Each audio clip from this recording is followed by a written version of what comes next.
The spicy कढई किचनमध्ये आज आपण असे मस्त तळणीचे मोदक बनवणार आहोत. खायला खारीसारखे खुसखुशीत लागतात.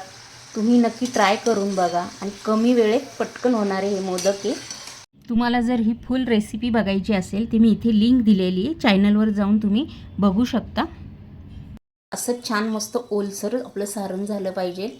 नंतर इथे अशा छान जवळ अशा कळ्या पाडून घ्यायच्या. आपण जितक्या जवळ कळ्या पाडल्या आपण तेवढा मोदक आपला छान दिसतो. कळ्या आपण अशा या इथे प्रेस करून घ्यायच्या. सारण भरून घेऊया.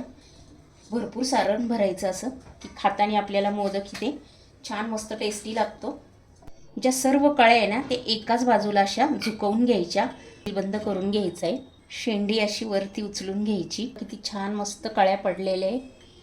जेवढे बसेल तेवढेच इथे सोडून घ्यायचे मोदक. गोल्डन कलर आलेला आहे. आता आपण हे काढून घेऊया.